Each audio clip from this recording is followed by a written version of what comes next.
할렐루야! 할렐루야! 오늘도 이 자리에 나오신 여러분 한 분 한 분을 진심으로 환영하고요, 또 축복합니다. 우리 허브 공동체 예배는요, 매주일 오후 2시 양재 온누리교회 기쁨을 해서 예배 드립니다. 또한 어플리케이션 아이위를 다운받으셔서 허브 대학부를 선택하시거나 인스타그램에서 허브_워십을 검색하시면 보다 구체적인 안내와 다양한 영적인 컨텐츠들을요 만나보실 수 있습니다. 우리 가슴에 손을 얹고 이렇게 고백해 볼까요? 예수님께서 오셨습니다. 예수님께서 다시 오실 것입니다. 다시 오실 주님을 소망합니다. 아멘. 주 예수여 오시옵소서. 그래요, 오늘 이 예배를 통해, 이 고백을 통해 다시 오실 주님을 더욱더 소망하게 되는 저와 여러분 되기를요 주님의 이름으로 축복합니다. 자, 오늘은요 여호수아 1장 10절부터 18절까지의 말씀을 통하여서요 순종, 위대한 첫걸음이 되다 라는 제목으로 하나님의 은혜를 함께 나누어 보도록 하겠습니다. 오늘은 여호수아의 두 번째 시간이죠. 우리는 지난 시간에 이어 오늘도요 여호수아의 시작, 여호수아 1장의 말씀을 살펴보려고 합니다. 그 전에 잠깐 복습해 보려고 해요. 여러분에게 두 가지를 물어보려고 하는데요, 두렵고 떨려요. 여러분이 잘 대답하실 수 있기를 간절히 소망합니다. 먼저 첫 번째는요, 여호수아서를 한 문장으로 줄이면 어떻게 줄일 수 있을까요? 라는 질문이에요. 제가 지난 시간에 여러분에게 말씀드렸죠. 총 24장으로 구성되어 있는 이 여호수아서를 한 문장으로 줄이면 이런 문장이 됩니다 말씀드렸어요. 기억나지 않는 분들은요 필기하시기 바랍니다. 여호수아서를 한 문장으로 줄이면 이스라엘 백성이 모세의 후계자 여호수아의 인도로 약속하신 땅, 어디요? 가나안 땅에 들어가서 정복하고 정착하는 과정을 담고 있는 책이다 라고 말씀드렸어요. 조금 더 짧게 말해볼까요? 여호수아서는 이스라엘 백성이 여호수아의 인도로 가나안 땅에 들어가서 정복하고 정착하는 과정이 담겨있는 책이라고 말씀드렸습니다. 그래요, 바로 하나님께서 약속하신 땅, 언제부터의 약속이죠? 창세기 12장 아브라함에게 하신 그 약속이 창세기, 출애굽기, 레위기, 민수기, 신명기를 지나 모세 오경을 지나 여호수아에 와서요 그 약속의 땅으로 들어가 정복하고 정착하는 그 약속의 성취에 대해서 기록하고 있다라고 말씀드리는 것입니다. 그렇다면 이어서 두 번째 질문을 드려볼게요. 이러한 내용을 담고 있는 여호수아서는요 전체 어떻게 구성되어 있을까요? 크게 몇 부분으로 나눌 수 있다고 말씀드렸죠? 네 부분입니다. 첫 번째 부분은 어디죠? 여호수아 1장부터 5장까지 바로 가나안 땅을 침입하는 그 부분으로 나눌 수 있고요. 두 번째 부분은 여호수아 6장부터 12장까지 침입한 가나안 땅을 정복하는 것, 즉 전쟁과 전투하는 장면으로 구성되어 있고요. 또 세 번째는 여호수아 13장부터 22장까지 정복한 가나안 땅을 12지파에게 분배하는 장면이 기록되어 있어요.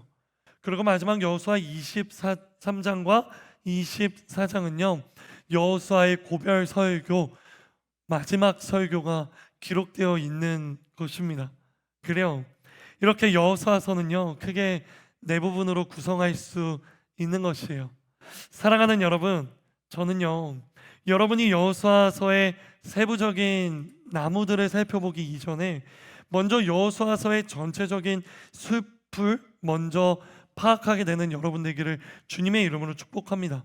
전체적인 내용 아래에서 어떤 구성이 되어 있는지를 확인하고 여호수아의 주제를 확인하고 우리가 여호수아서의 세부적인 내용으로 들어갈 때 우리는 그 나무들을 더 잘 이해할 수 있고요, 전체적인 주제 속에서 어긋나지 않게 해석할 수 있고 세부적인 내용들을 이해할 수 있기 때문입니다.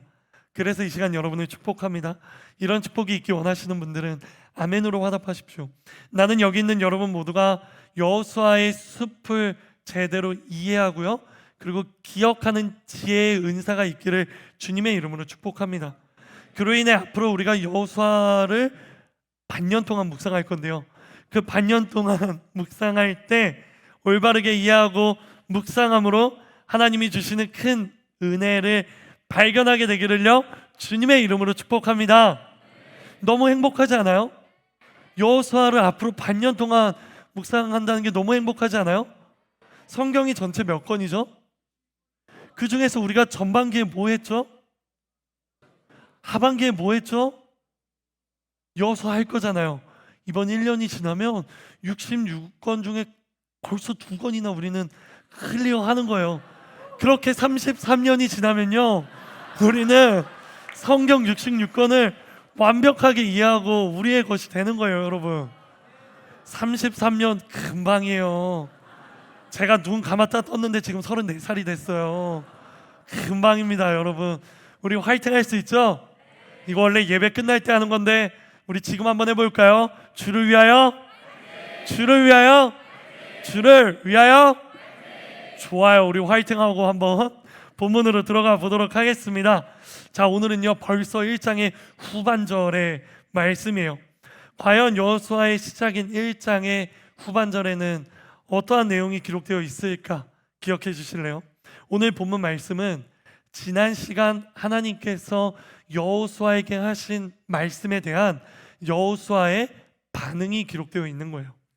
과연 모세의 후계자로 여호수아를 세우시고 강하고 담대하라고 말씀하셨던 그 하나님의 말씀에, 그리고 광야와 레바논에서부터 커다란 유프라테스 강과 헷 사람의 온 땅과 해지는 서쪽 대해까지 너의 영토가 될 거야 라고 약속하신 하나님의 그 약속에, 그리고 너희는 율법책을 내 입에서 떠나지 말게 하고 주 야로 밤낮으로 그것을 묵상하라 라고 말씀하신 하나님의 그 말씀에 과연 여호수아는 어떻게 반응했을까? 바로 그것에 대해서 살펴보는 것이에요. 바로 이것을 살펴보기 위해 오늘 본문 말씀 10절과 11절의 말씀을요 우리 함께 큰 목소리로 읽어보도록 하겠습니다. 시작. 그리하여 여호수아가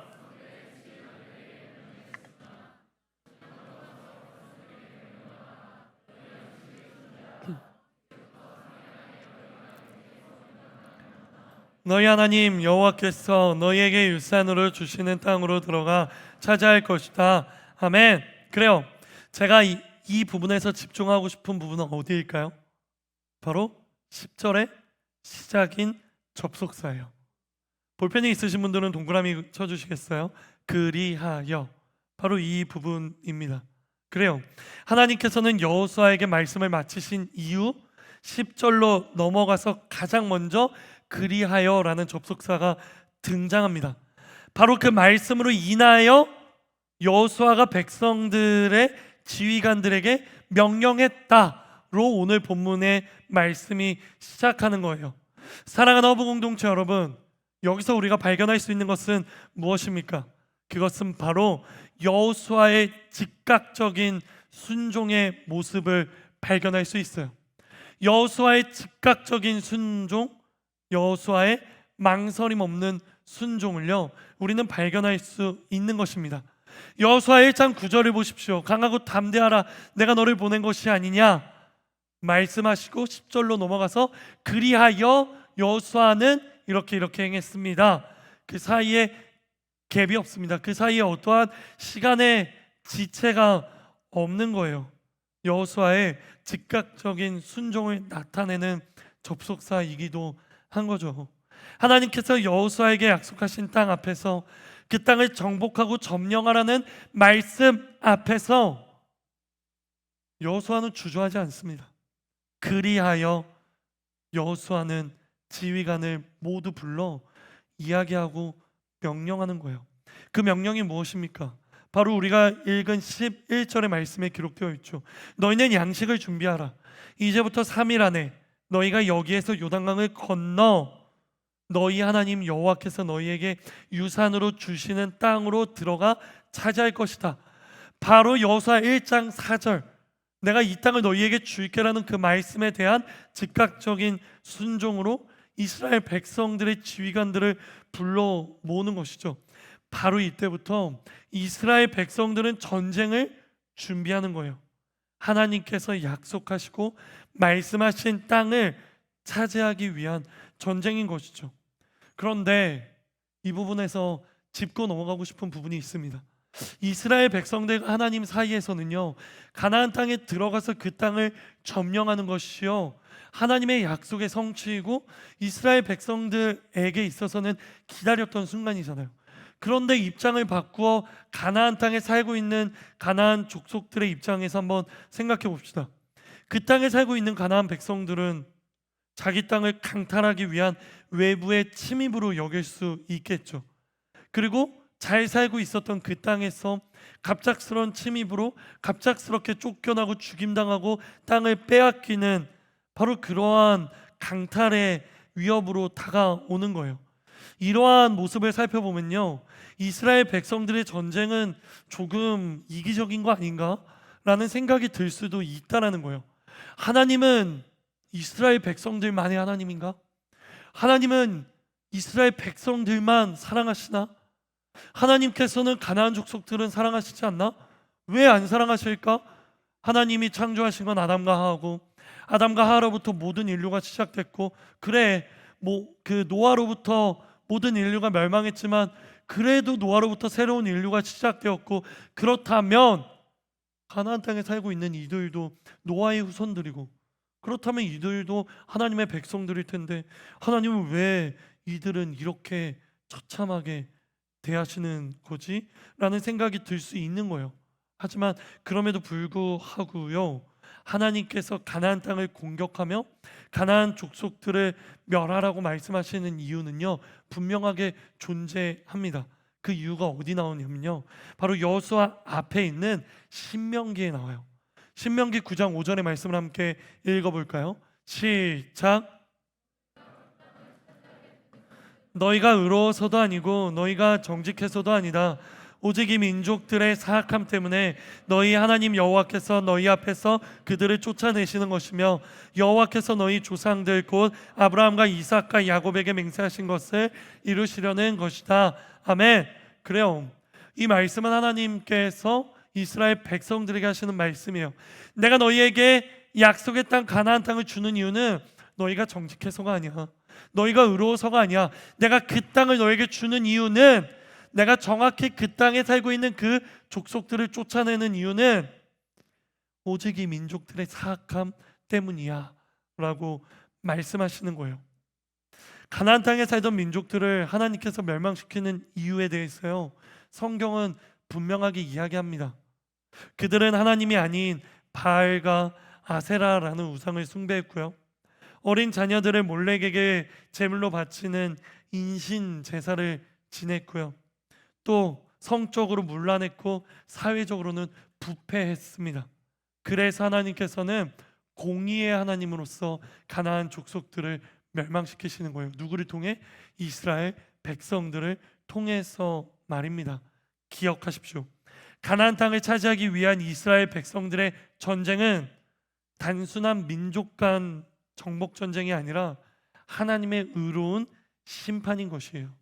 그래요, 우리는 이것을 분명하게 기억해야 하는 것입니다.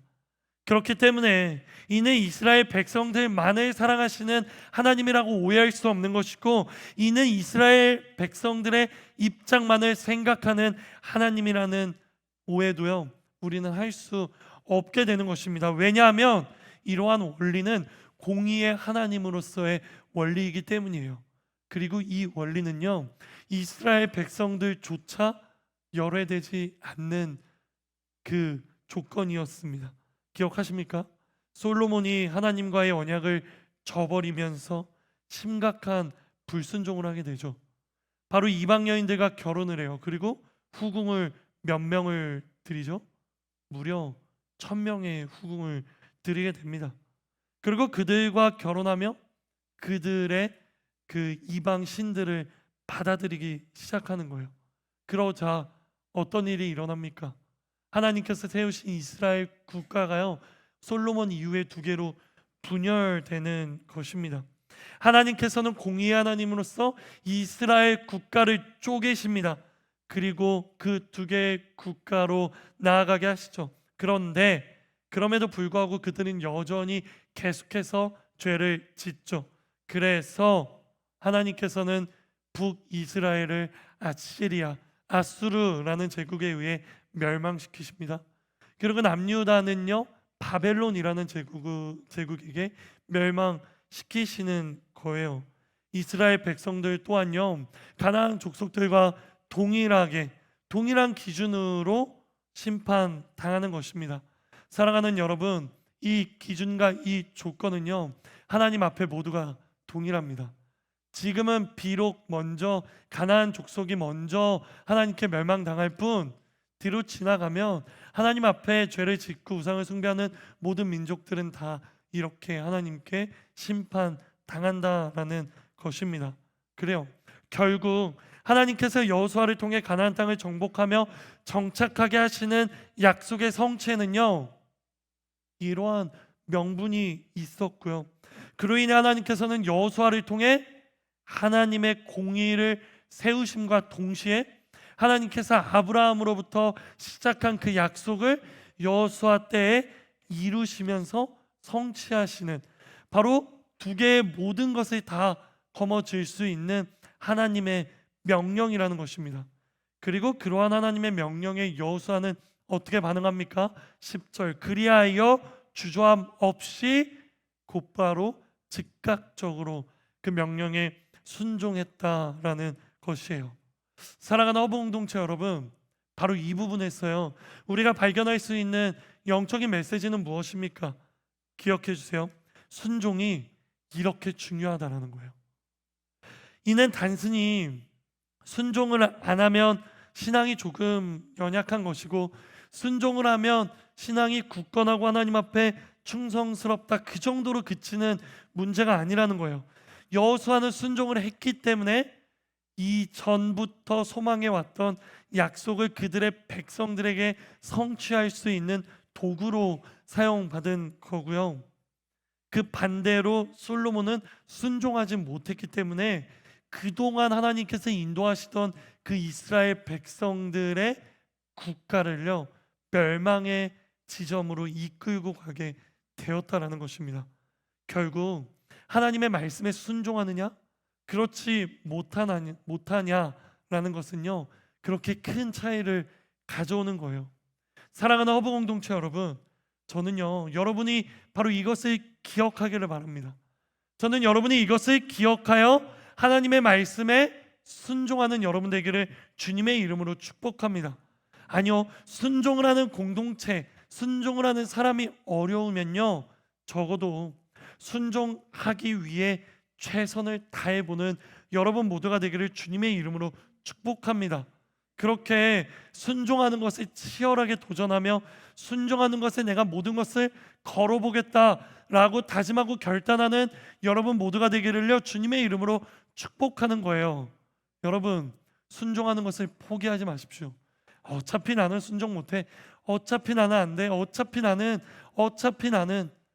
그렇게 스스로를 저평가하며 스스로의 하나님께서 스스로에게 주시는 그 말씀을 붙잡지 못하며 미리 포기하지 않는 여러분 되기를 주님의 이름으로 축복합니다. 그렇게 우리가 도전하고 그렇게 기도하며 나아가다 보면요 어제 그 순종에 실패했어도 오늘은 그 순종에 가까이에는 다가갈 수 있는 거예요. 오늘은 가까이 다가갈지라도 내일은요 그 순종에 이룰 수 있게 되는 것입니다. 이 시간 여러분을 축복합니다. 어제 순종에 실패할지라도 오늘 순종하는 순종의 치열함이 있을지어다. 그 순종의 치열함으로 어제는 실패했을지라도 내일은 성공하는 여러분 되기를 주님의 이름으로 축복합니다. 그렇게 되었을 때요 저는 우리 공동체 여러분 모두가요 순종은 선택이 아니라 의무가 되는 그런 공동체가 되기를 주님의 이름으로 축복합니다.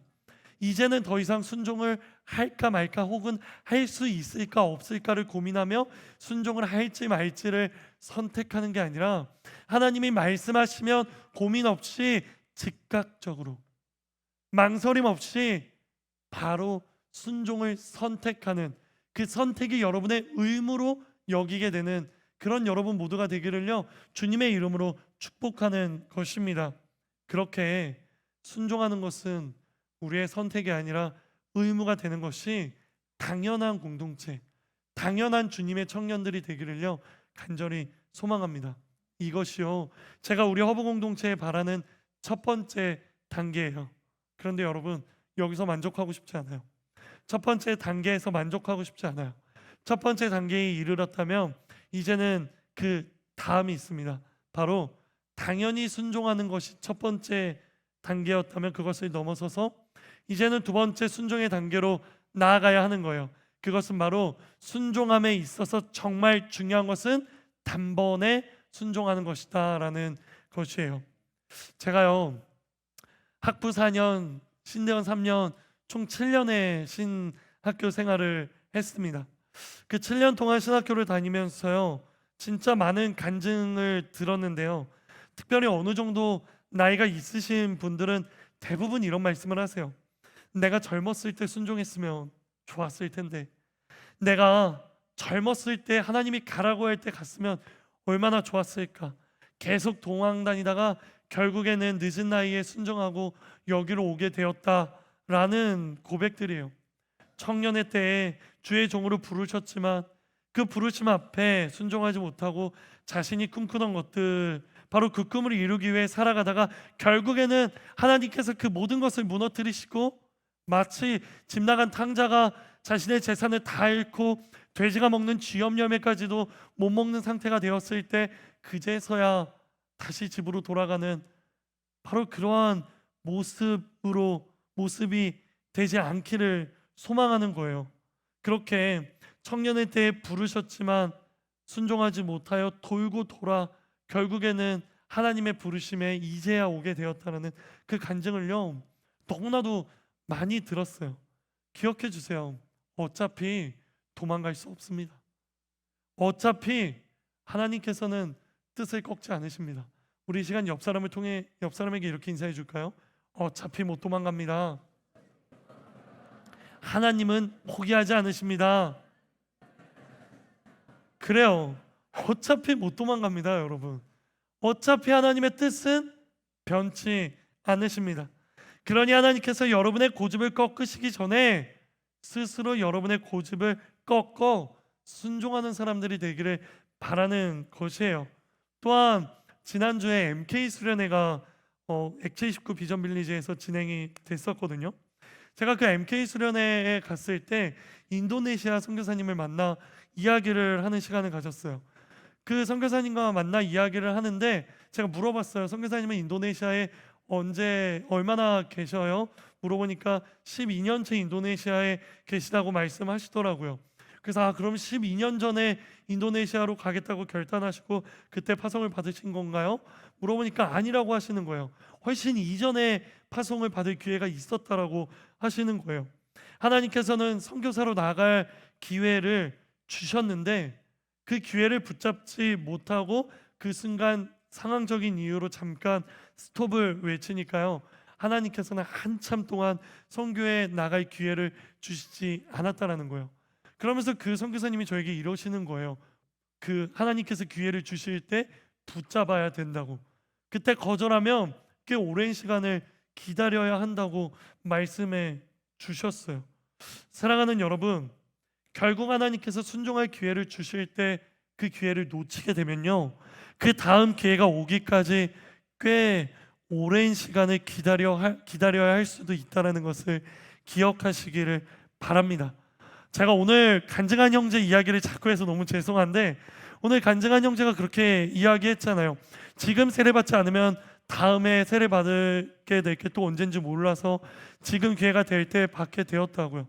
여러분, 준비가 되면 순종해야지, 준비가 되면 받아야지라는 말은 없는 거예요. 준비가 되면 순종한다라는 말은 결국에는 난 평생 순종하지 않겠다라는 말과 다르지 않습니다. 기억하십시오. 하나님은 준비된 자를 사용하시는 게 아니라 하나님은 순종한 자를 준비시키시고 사용하시는 것입니다. 사랑하는 여러분, 그러니 하나님이 여러분에게 무언가를 말씀하실 때, 하나님이 여러분과의 무언가를 요청하실 때, 바로 그때가 여러분의 진짜 준비가 시작되는 지점이요, 바로 그때가 여러분이 결코 놓치지 않아야 하는 순종의 지점이라는 것을 기억하시기를 바랍니다. 그래요, 기억해 주세요. 우리가 하나님께서 말씀하시는 바로 그때 단번에 순종해야 하는 이유는 바로 그때가 하나님 보시기에 최고의 때요, 우리가 바로 그때 순종하지 않는다 할지라도 하나님께서는 포기하지 않으시고 결국에는 순종하게 만드시는 때이기 때문이에요. 그러니 이왕 순종할 거면 주저함 없이요, 단번에 순종하십시오. 누구처럼요? 바로 오늘 본문에 등장하는 여호수아처럼요. 그렇게 단번에 순종함으로 하나님께서 이루시는 약속의 성취를 경험하며 여호수아처럼 하나님께 쓰임받는 사람들, 여호수아처럼 하나님의 약속의 성취의 도구가 되는 사람들, 바로 그런 사람들이요, 저와 여러분 되기를요 주님의 이름으로 축복합니다. 그렇다면 이제 여러분에게 묻고 싶어요. 하나님께서 여러분에게 요구하시는 순종의 모습은 무엇입니까? 하나님께서 여호수아에게 요구하셨던 모습은 이런 모습이었어요. 그럼 이제 우리에게 그 하나님의 물음이 찾아오는 거예요. 여러분에게 요구하시는 순종의 모습은 무엇입니까? 외면하고 있는 순종의 요구는 무엇입니까? 들리지만 안 들리는 척하고 있는 여러분의 순종의 모습은 무엇입니까? 하나님께서 여러분에게 계속해서 말씀하고 계시는 것은 무엇이냐는 질문이에요. 그것이 무엇이든 그것에 순종하는 여러분 되기를 주님의 이름으로 축복합니다. 여러분의 생각과 다르고 여러분의 뜻과 다르고 지금까지 여러분이 준비해온 여러분의 길과는 너무나도 다른 것일 수도 있어요. 하지만 그럼에도 불구하고요, 여러분이 지금까지 쌓아왔던 모든 것을 무너뜨린다 할지라도요, 하나님께서 여러분에게 요구하시는 것에 순종하시기를 소망합니다. 왜냐하면 지금은 그러한 것들이 망설여지고 모든 것들이 무너지는 것처럼 보일지라도요, 순종하게 될 때 모든 것이 완전함을 위해 나아가는 가장 좋은 선택이고 가장 빠른 길인 것이기 때문이에요. 사랑하는 여러분, 제가 말씀드렸죠. 청년의 때에 그 부르심에 순종하지 않았는데 수십 년이 지난 지금 순종하게 되었다고. 그것이 바로 내 것을 포기하지 못하고 계속해서 고집부리며 쌓은 결과인 것이에요. 그러니 여러분 기억하세요. 나의 것을 빨리 무너뜨리는 것도 하나님의 축복인 거예요. 나의 것을 빨리 무너뜨리는 것이 내가 하나님이 원하시는 그 최종 목적지로 가는 가장 빠른 길인 것입니다. 기억하십시오. 무너져야 다시 세워지는 거예요. 더 정확히는 나의 것이 무너져야 하나님의 것이 다시 세워지는 것입니다. 이 시간 여러분을 축복합니다. 나는 여러분이 지금까지 쌓아올린 여러분의 욕심을 다 무너뜨리게 되는 역사가 있기를 주님의 이름으로 축복합니다. 굉장히 무서운 축복인데 굉장히 용감한 대답이 아멘인 거예요. 다시 축복합니다. 나는 여러분이 여러분의 욕심으로 지금까지 쌓아올린 모든 것들이 무너지게 되기를 주님의 이름으로 축복합니다. 그리고 그것이 무너졌을 때 그 무너진 그 자리에 이제는 하나님의 것이 세워지게 되기를요 주님의 이름으로 축복합니다.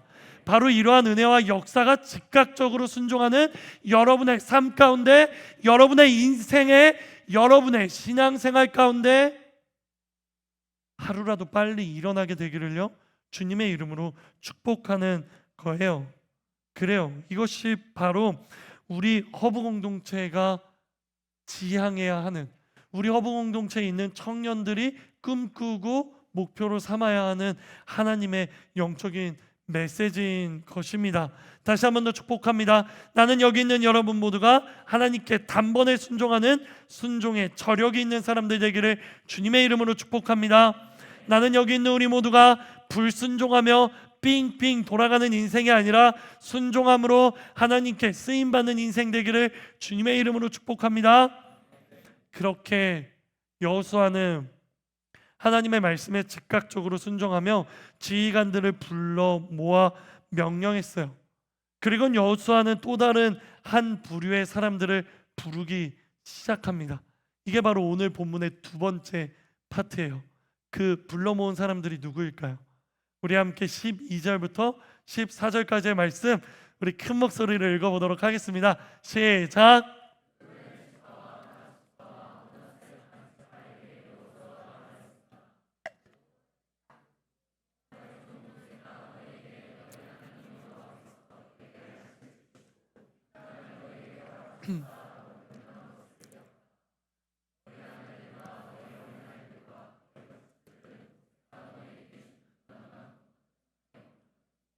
너희 모든 용사들은 무장한 너희 형제들보다 앞서 건너가서 그들을 도와야 한다. 아멘. 그래요. 바로 새롭게 불러 모아 이야기를 한 대상은요, 르우벤 지파와 갓 지파와 므낫세 반 지파입니다. 여기서 질문이에요. 혹시 이들의 공통점이 무엇인 줄 아십니까? 르우벤, 갓, 므낫세 반 지파, 이 세 지파의 공통점이 무엇인 줄 아십니까? 이는 아마 여호수아를 읽어보셨거나 혹은 이스라엘 12지파의 땅 분배에 대해 공부해 본 사람이라면 이들의 공통점을 발견할 수 있을 거예요. 앞에 화면을 봐주실래요? 그래요. 앞에 지도는요, 팔레스타인 지역의 지도예요. 먼저 좌측, 여러분 기준의 좌측의 지도를 봐주실래요? 좌측 상단 부분에 보면요, 갈릴리 바다라고 있고요, 하단에 보면요, 사해라고 있어요. 그리고 그 갈릴리와 사해 사이를 잇고 있는 한 선이 보일 텐데, 이 선은요 바로 사해에서 갈릴리로 이어지는 요단강입니다. 이렇게 요단강을 기준으로 좌측과 우측이 나뉠 수 있는 거예요. 그렇다면 이제 오른쪽 지도를 봐주세요. 오른쪽 지도는 바로 이스라엘 12지파가 약속의 땅을 점령한 이후 분배받은 땅을 표시한 것이에요. 특별히 오늘 본문에 기록된 르우벤, 갓지파, 므낫세 반지파를 보십시오. 그러면 공통점이 보입니다. 공통점이 뭐죠? 요단강 동편의 땅 분배를 받았다라는 것이 이들의 공통점이 되는 거예요. 즉 이스라엘 백성들은 출애굽하고 광야를 지나 약속의 땅으로 들어가는 것은 요단강 동편에서 서쪽으로 들어가는 방향이 될 것인데, 갓지파, 르우벤지파, 므낫세 반지파는 이미 동편의 땅을 받았기 때문에 굳이 서쪽으로 갈 필요가 없다라는 거죠. 하지만 그런 그들에게 모세는 이야기합니다. 같이 가야 한다. 너도 같이 가야 한다. 이야기하는 것입니다. 그렇다면 여기서 질문합니다. 과연 이 세 지파가요, 요단강 동편의 땅을 분배받은 이유는 무엇일까요? 왜 이들은 요단강 동편의 땅을 분배받은 걸까요? 저 멀리서 한 단어가 들려왔어요. 가축이라고 말했어요. 박수 한번 쳐줄까요? 누군지는 모르겠지만 저 멀리서 들려왔습니다. 그래요. 민수기 32장이 기록되어 있는데 조금 길어요. 1절부터 5절까지를요 조금 기니까 교독할게요. 제가 먼저 읽겠습니다. 르우벤 자손과 갓 자손은 가축이 아주 많았습니다. 그들이 보니 야셀 땅과 길르앗 땅이 가축을 키우기에 좋은 곳이었습니다.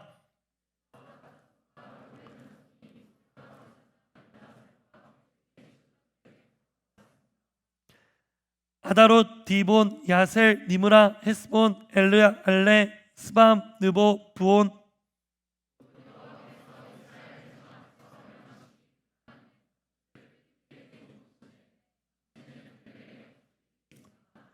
제가 읽겠습니다. 그들이 계속해서 말했습니다. 만약 저희가 당신께 은혜를 입었다면 그 땅을 당신의 종들에게 주어 차지하게 해주십시오. 그리고 저희를 요단강 너머로 데리고 가지 마십시오. 아멘. 그래요. 민수기 32장이 기록되어 있죠. 그들이 요단강 동편을 기업으로 받은 이유는 그들에게는 가축이 많았기 때문에, 그 가축이 많았기 때문에 두 가지 이유죠. 첫 번째, 요단강 동편이 가축을 키우기에 좋은 땅이었고, 그 많은 가축을 가지고 요단강을 건널 수 없기 때문이었어요. 그런데 그 두 가지 이유로 그들이 모세에게 요청해요. 그리고 이러한 요청을 모세는 받아들입니다. 그런데 한 가지 조건을 모세가 붙입니다. 그 조건이요, 민수기 32장 25절에 27절이에요. 제가 읽을게요. 갓 사람들과 르우벤 사람들이 모세에게 말했습니다. 우리 주께서 명령하신 대로 당신의 종들이 하겠습니다. 우리 아이들과 우리 아내들과 우리 가축들과 우리 다른 짐승들은 여기 길르앗의 성들에 머물러 있을 것입니다. 그러나 당신의 종들은 우리 모두 주께서 말씀하신 대로 무장을 하고 여호와 앞에서 강을 건너가 싸울 것입니다. 바로 모세와 이렇게 약속했다라는 거예요. 그래요.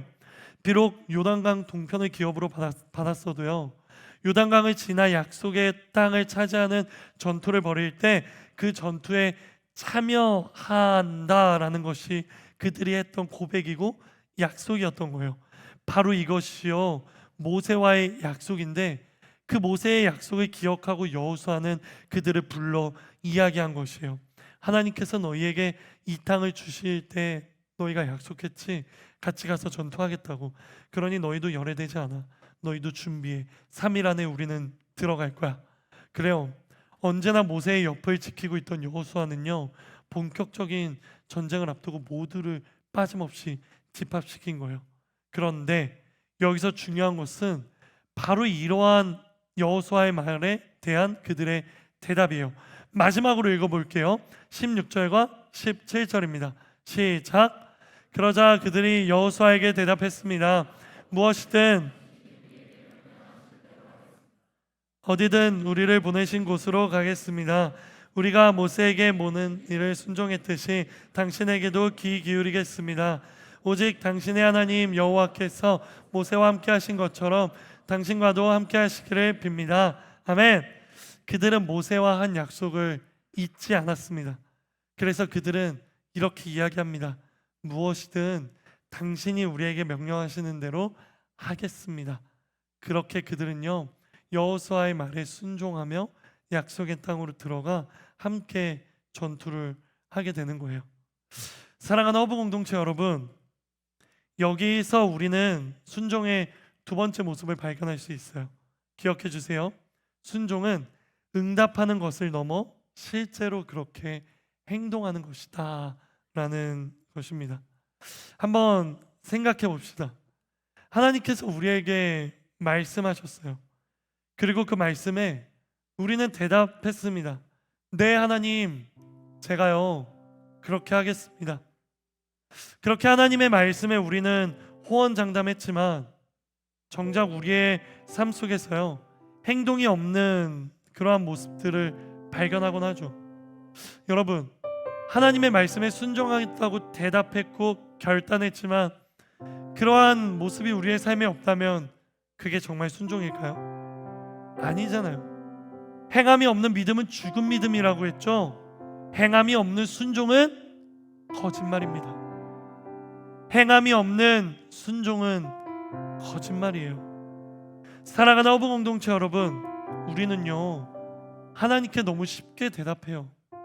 그런데 쉽게 대답만 하고 지키지 않으면 그것은 대답하지 않는 것보다 못한 거일 수 있지 않을까요? 왜냐하면 하나님의 말씀에 망설이는 것보다 하나님 앞에 거짓말하는 게 더 큰 죄라고 생각하기 때문이에요. 그렇다면 이런 질문이 들죠.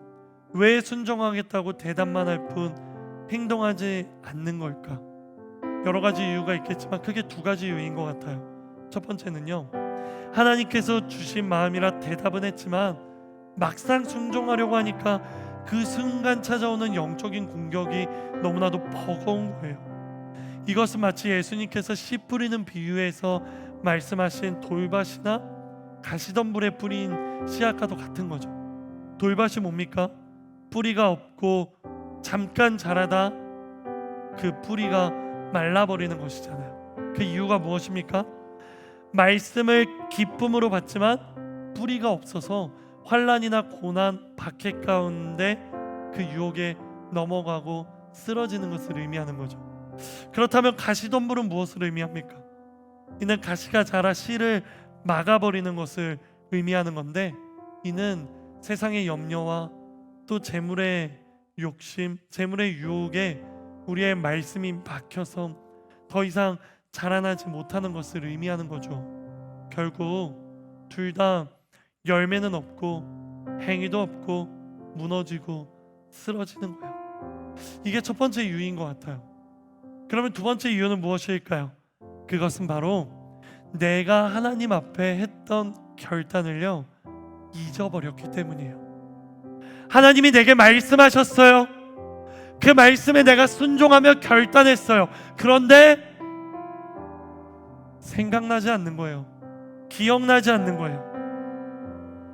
그렇게 내가 그런 대답을 한 것조차 생각나지 않고 있게 되는 거예요. 왜 있게 될까요? 왜 생각나지 않을까요? 그 이유가 무엇인 줄 아십니까? 그것은 바로 그 약속과 그 대답을 소중히 여기지 않았기 때문이에요. 하나님께서 내게 하신 말씀을 소중히 여기지 않았고, 하나님이 내게 하신 말씀에 대한 대답을 소중히 여기지 않았기 때문이에요. 그러니 소중히 생각하지 않으니까 잊어버리는 거고, 잊어버리니까 행동할 수 없는 거죠. 사랑하는 허브 공동체 여러분, 여러분에게 마지막으로 물어봅니다. 여러분께 하나님과 함께 한 약속이 있는데, 그 약속 중에 혹시 아직도 지키지 못한 약속이 있다면 그 약속은 무엇입니까? 그리고 그 약속을 지키지 못했던 이유는 무엇입니까? 그것이 무엇인지를 먼저 파악하십시오. 그리고 거기서부터 다시 시작하세요. 그리고 그 이유를 명확하게 알았다면 이제는 그 이유를 붙들고 기도하세요. 하나님, 내가요 이전에 이런 기도를 했고 하나님이 이런 마음 주셔서 이렇게 결단했는데요, 하나님 나 이거 아직도 순종하지 못하고 있어요.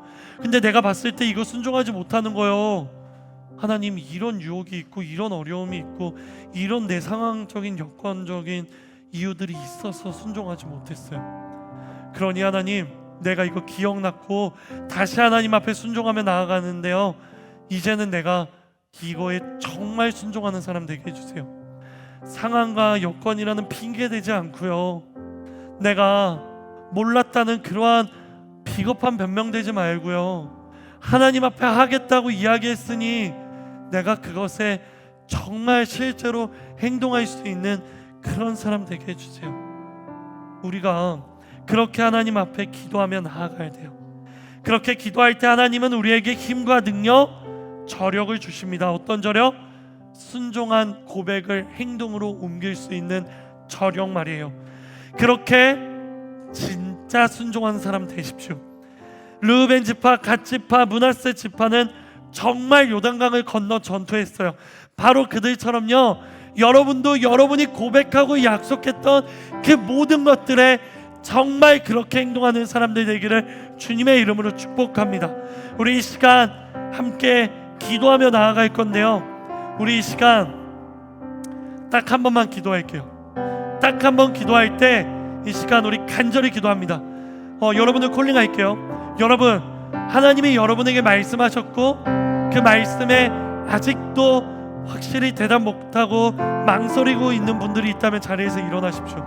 하나님 내게 이런 말씀을 하시고 이런 명령을 하시고 이런 마음을 주시는데 내가 그 마음을 망설이며 붙잡지 못하고 있는 분들이 있다면요, 자리에서 일어나세요. 그리고 두 번째로요, 하나님이 말씀하셨고 내가 그것에 순종했는데, 그렇게 하겠다고 결단했는데 아직도 그 행동으로 옮기지 못한 분들이 있다면요, 그런 분들도 자리에서 일어나세요.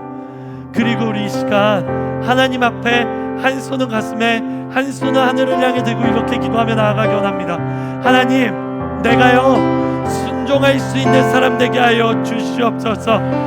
입술로만 순종하는 것이 아니라 우리의 삶으로, 행동으로 순종할 수 있는 사람 되게 하여 주시옵소서.